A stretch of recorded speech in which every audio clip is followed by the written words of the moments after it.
welcome to Cloudland Canyon. This is my '07 E350 6-liter diesel van I just bought a couple of months ago. I've had some basic plans to turn it into a camper van, and I'm maybe 20% into it now. But just to get things started, I went through and it had some rust on it on the floor, so I went through and got a wire brush and sanded the, scrubbed the floor down and primed it. You can see some of the primer over there on the white. But then I ended up having some leftover floor from my house, so I put that in, and I've insulated it. I've put these 1x4 oak boards in and all these eye hooks. I noticed a lot of eye hooks. I don't really have any specific plans for them, but I wanted definite places to fasten and mount. I got 3 dogs and I take them camping often, so I like to have a place where they're fastened and they're all anchored in and strong. I got this reflective insulation all through the top, and some other foam board that's insulation board. I forget what R value it is, but then I'll eventually get to the walls. But right now I'm still going to be running some wiring because I have a 400 watt great solar panel that's going to go on the roof. And I've custom built some roof rack mounts for that, but I'm still waiting to paint the van. As you can see, the door jambs I've got painted already. I wanted to get all the small intricate work out of the way, and it's tintable Raptor bed liner that I ended up going with Toyota's quicksand color on. So I've started all the door jambs, and I pulled all the trim out and pretty much painted where it's going to be visible. All this is still white because I may end up painting that, but I'm more than likely going to be doing some kind of coverage on some kind of panel or something, maybe some wood. I like wood.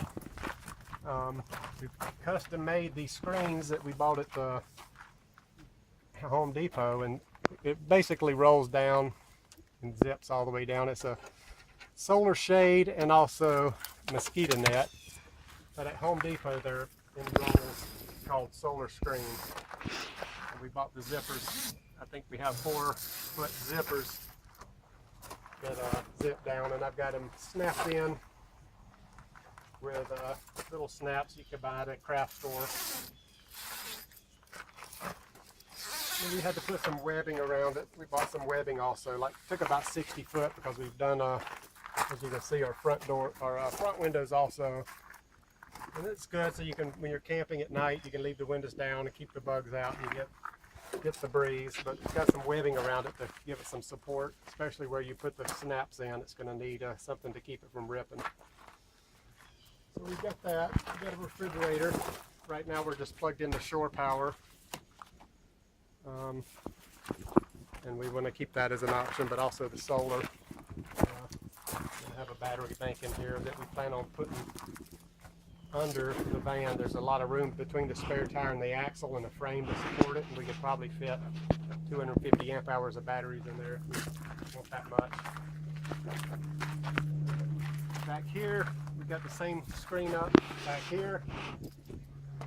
We've got a bed back here that ends up folding up, and has some support beams on hinges that end up folding, so it comes in handy. It's pretty stout. We've got some 2x4s here that support it, and some 3-inch Nova foam for the bed. And one reason it folds like this, I tried to put a one-piece thing in here, and I was going to put a support, but it wouldn't even fit because the van curves in towards the top, and I couldn't even make it fit. So I ended up cutting it and coming up with that. So it's been a learning process as you go. So I had basic plans, but everything changed on a day-to-day basis, and probably still will going forward. But if you notice over here, we've got,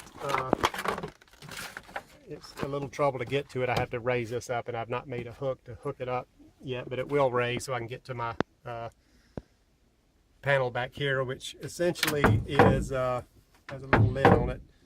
But if the bed's up and it's out of the way, you got a little table here or something, maybe it's sit or whatever. But we're going to have an inverter here, which we already have, but it's not wired. I've got some USB and 12 volt DC cigarette plugs that I plan on running off the auxiliary batteries, but also one section off the main batteries. Then I've got some AC sockets for the shore power when it's connected. And I'm thinking that's all I've done so far. Like I said, I've got a solar coming for it. So it's already here. I'm just waiting to paint the van to install it. And I got to do all the wiring. So so far I think that's the gist. I'm trying to think of what else I'm got planned for it. But other than the walls, I'll probably panel the walls with some nice wood.